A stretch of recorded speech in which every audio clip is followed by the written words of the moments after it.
उत्तर प्रदेश के ग्रेटर नोएडा के India expo mart में सेमिकॉन इंडिया 2024 का आयोजन हुआ है। इसका उद्घाटन प्रधानमंत्री नरेंद्र मोदी ने किया। इस मौके पर उनके साथ प्रदेश के मुख्यमंत्री योगी आदित्यनाथ, साथ में केंद्रीय मंत्री अश्विनी वैष्णव, बीजेपी के प्रदेश अध्यक्ष भूपेंद्र चौधरी जो है वो भी मौजूद रहे। इस मौके पर प्रधानमंत्री नरेंद्र मोदी ने एक एग्जीबिशन भी देखी और आपको हम बता देते हैं कि इस एक्सपो में करीब 26 ऐसे देश जो है वो शामिल हो रहे हैं जो इस क्षेत्र में बहुत या तो महारत हासिल कर चुके हैं या फिर वो इंटरेस्टेड है, इधर कदम बढ़ा रहे हैं। अभी तक सेमीकंडक्टर की अगर हम बात करते हैं तो इसमें ताइवान सबसे आगे है और दूसरा नंबर आता है चीन का, जबकि अमेरिका जैसा मजबूत देश भी जो है इसके लिए तैयारी कर रहा है। ऐसे में भारत के लिए आत्मनिर्भर अगर होना है तो इसके लिए प्रधानमंत्री नरेंद्र मोदी ने इस मौके पर एक मंत्र भी दिया, increase the number of chips produce in India, यानी कि नंबर ऑफ चिप्स जो है वो प्रोड्यूस इंडिया में ही हो, इसके लिए हमें तैयारी करनी है। भारत एक्सप्रेस के लिए कैमरामैन मनु के साथ कोमल शर्मा।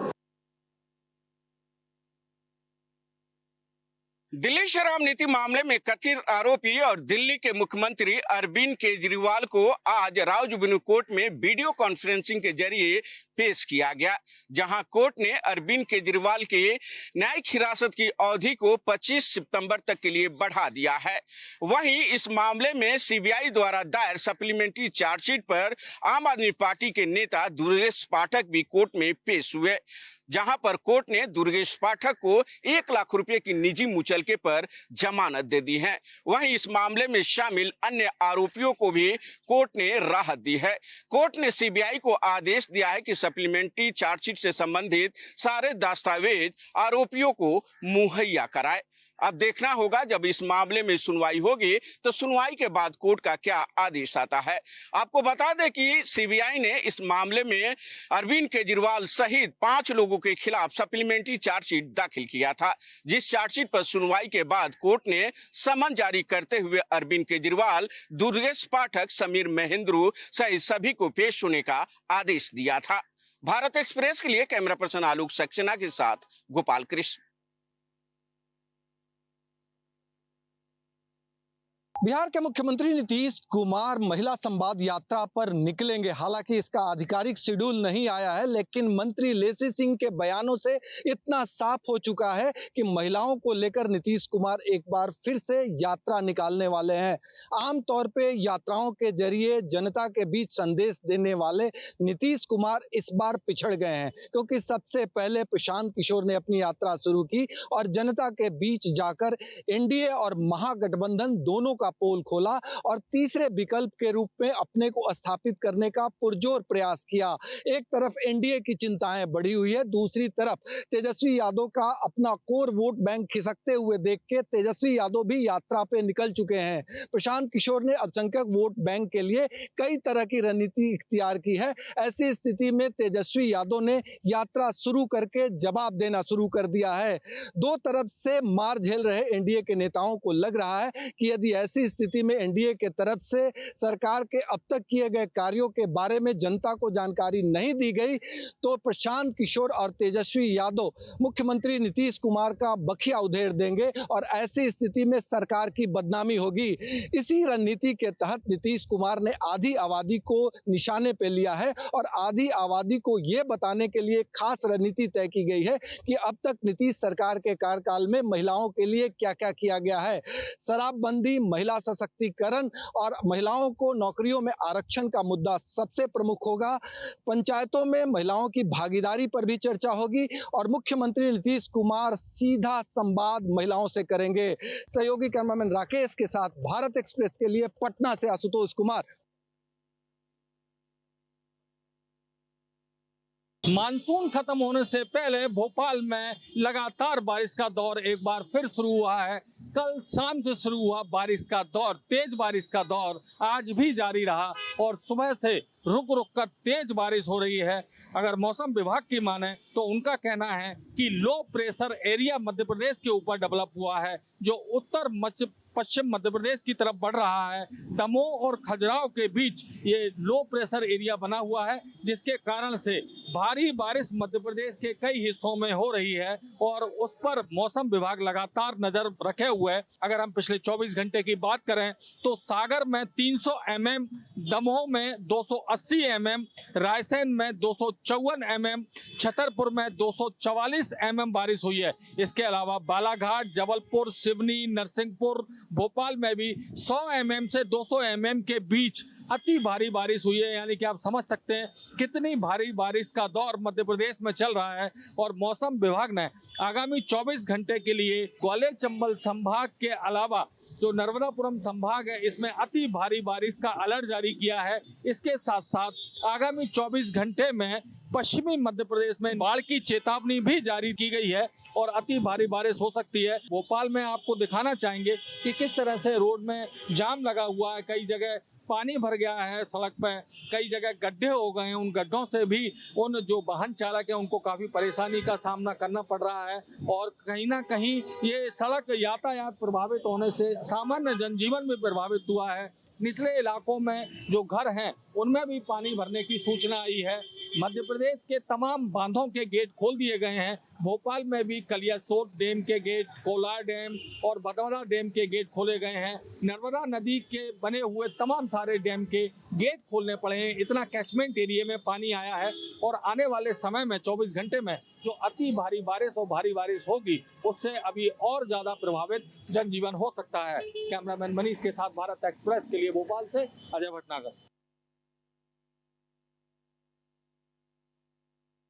गुजरात के कच्छ जिले के लखपत और नखत्राना तहसीलों में संदिग्ध बीमारी से मरने वालों की संख्या 16 तक पहुंच गई है और राज्य सरकार इस मामले को लेकर सजग हो गई है। राज्य सरकार की 25 टीमें प्रभावित इलाकों का दौरा कर रही हैं, जगह जगह कीटनाशक दवाइयों का छिड़काव कर रही हैं। इन मरीजों के जो सिम्टम्स सामने आ रहे हैं उनमें सर्दी, जुकाम, श्वास लेने में दिक्कत सामने आ रही है। अब तक कोई स्पष्ट कारण मरने वालों के लेकर नजर नहीं आया है और स्वास्थ्य विभाग लगातार सतर्क है। तमाम मरीजों के जो सैंपल हैं वो जांच के लिए लाए गए हैं। कुछ सैंपल पुणे भेजे गए हैं। राज्य के स्वास्थ्य मंत्री ऋषिकेश पटेल ने आज प्रभावित इलाकों का दौरा किया और जरूरी कार्यवाही करने के निर्देश दिए।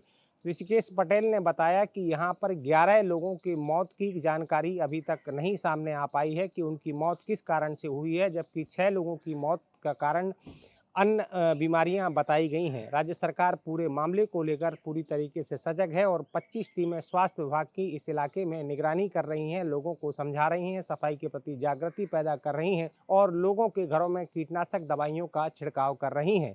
अहमदाबाद में कैमरा पर्सन संजय कोष्टी के साथ अरविंद शर्मा, भारत एक्सप्रेस। 15 सितंबर को प्रधानमंत्री नरेंद्र मोदी का जमशेदपुर दौरा होगा।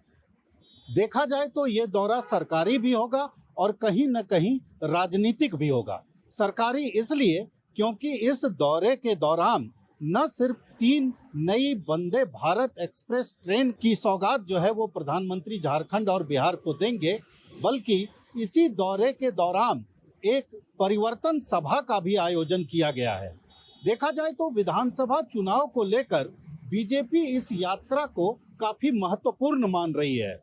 जिस तरह से कोल्हान में राजनीतिक तौर पर बीजेपी कमजोर रही है, जिस तरह से कोल्हान इलाके में 14 विधानसभा की सीटें हैं और जिस तरह से अपनी कमजोरी को भांपते हुए इस चुनाव में बीजेपी ने चंपई सोरेन सरीखे बड़े नेता को झारखंड मुक्ति मोर्चा से तोड़कर अपने पाले में किया है, इससे साफ पता चलता है कि प्रधानमंत्री का यह दौरा चुनावी लिहाज से बीजेपी के लिए पहला लिटमस टेस्ट होगा। इस दौरे को लेकर जिस तरह से पूरे कोल्हान इलाके में कार्यकर्ताओं के बीच उत्साह का संचार किया जा रहा है, ये अपने आप में ये बताता है कि बीजेपी इस परिवर्तन सभा को लेकर खासी उत्साहित भी है और चिंतित भी। इतना तो तय है कि इस बार बीजेपी चाहती है कि कोल्हान से कम 5 से 6 सीटें जरूर पार्टी के पाले में आ जाए। भारत एक्सप्रेस के लिए कैमरामैन धर्मेंद्र के साथ मधुकर आनंद, रांची।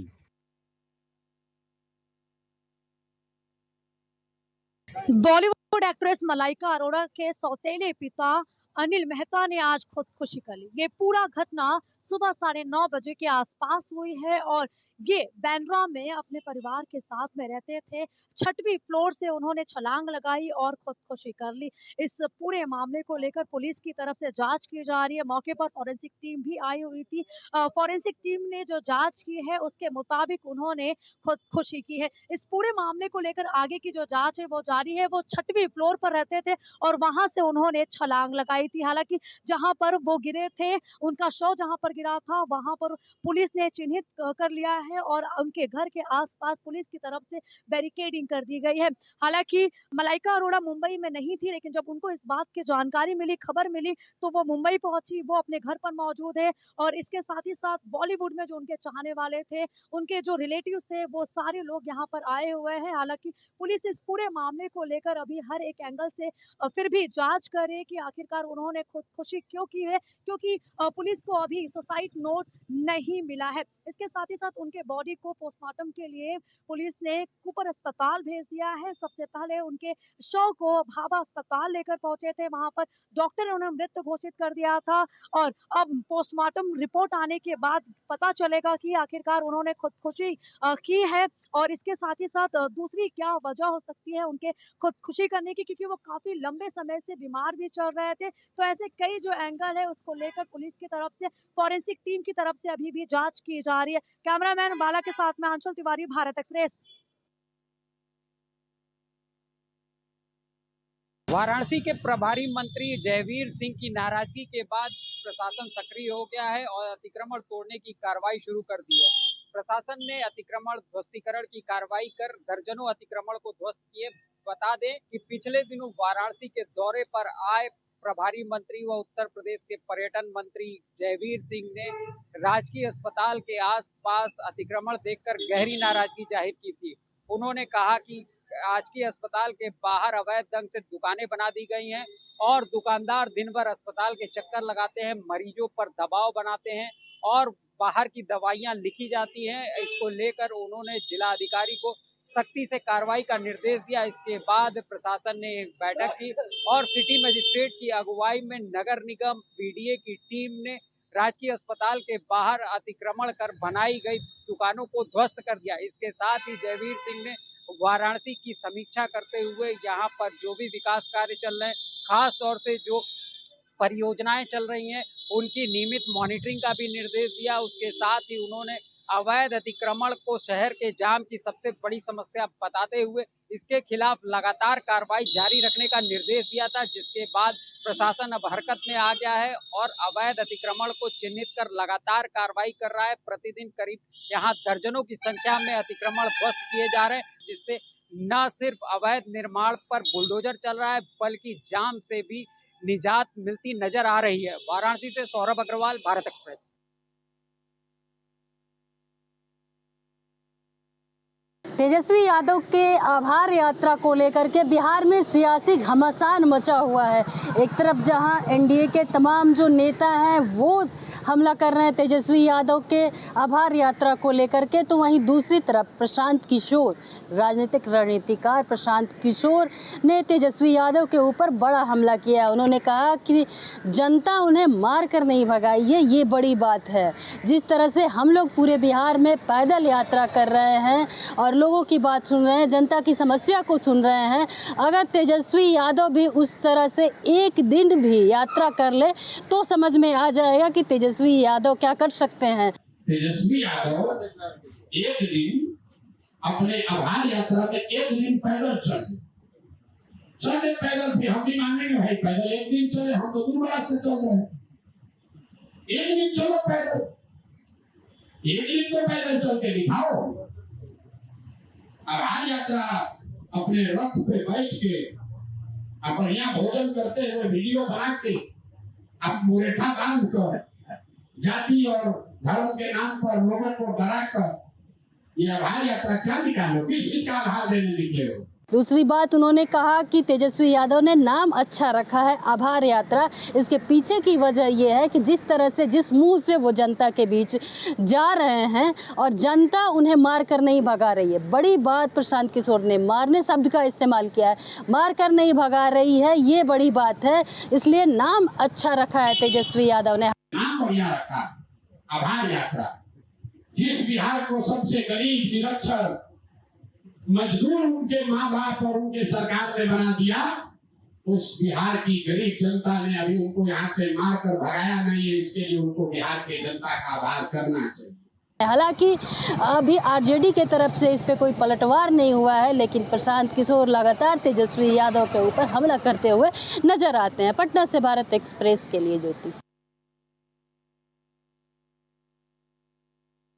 इंदौर क्राइम ब्रांच ने एक लुटेरी दुल्हन और उसके गिरोह के 4 सदस्यों को गिरफ्तार करने में सफलता प्राप्त की है।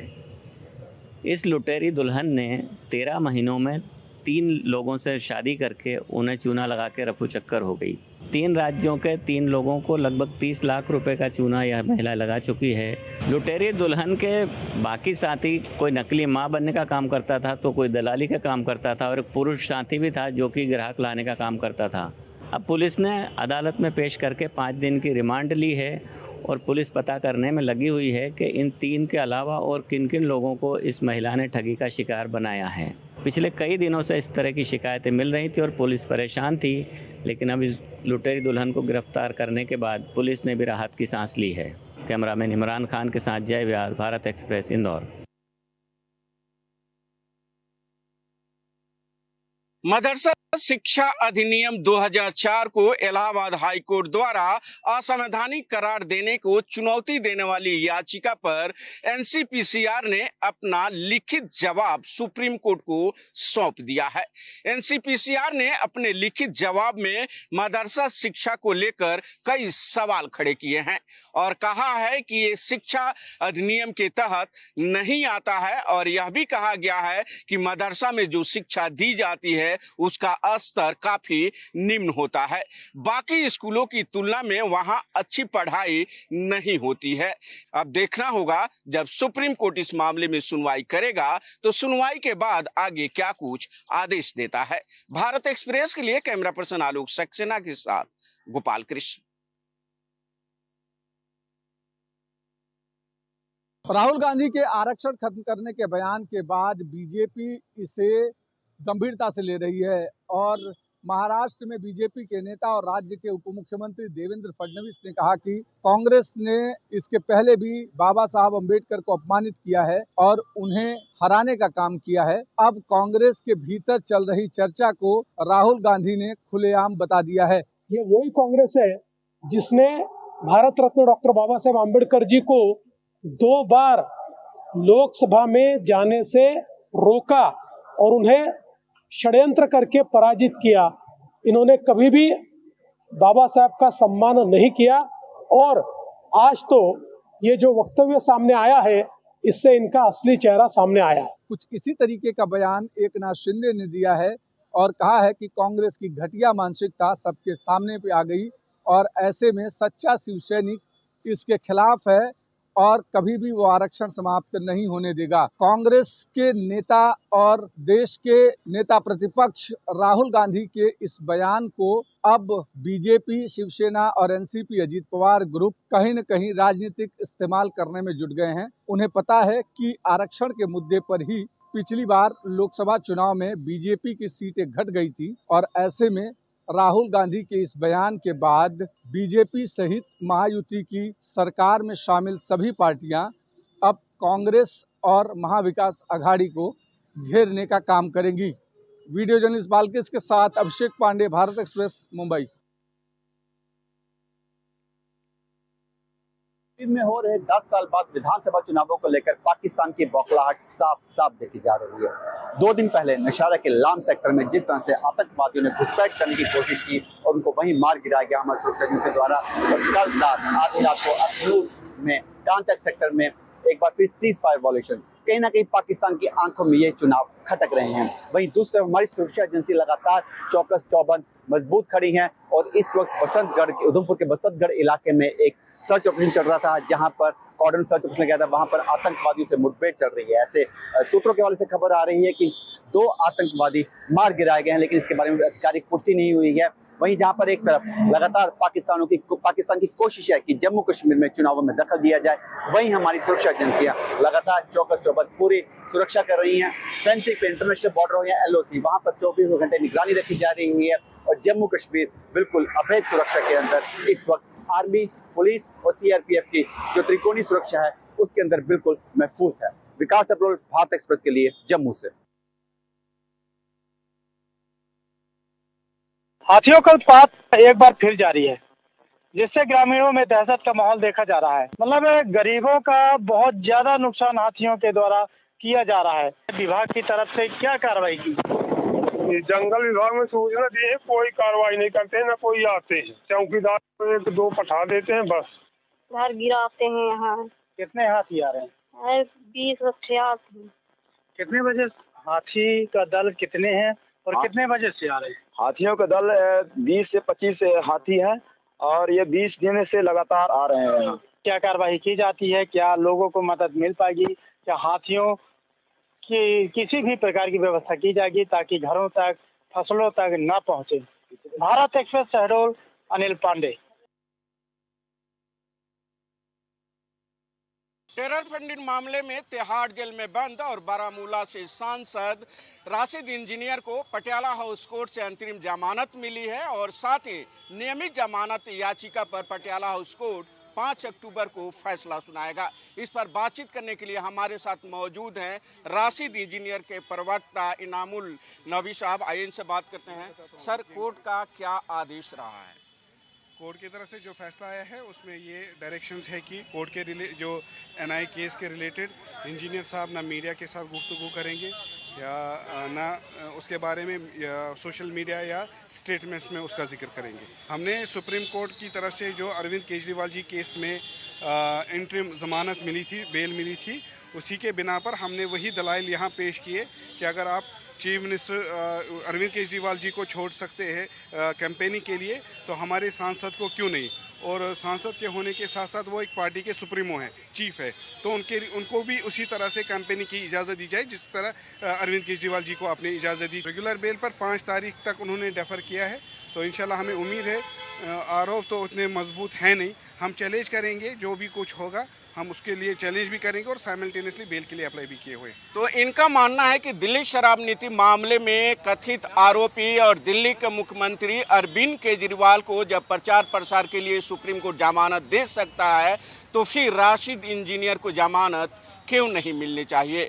और इसी आधार पर कोर्ट ने राशिद इंजीनियर को भी अंतरिम जमानत दिया हुआ है, लेकिन कोर्ट ने कई शर्तें भी लगाई है। अब देखना होगा राशिद इंजीनियर कोर्ट के शर्तों का पालन करते हैं या नहीं। भारत एक्सप्रेस के लिए कैमरा पर्सन आलोक सक्सेना के साथ गोपाल कृष्ण।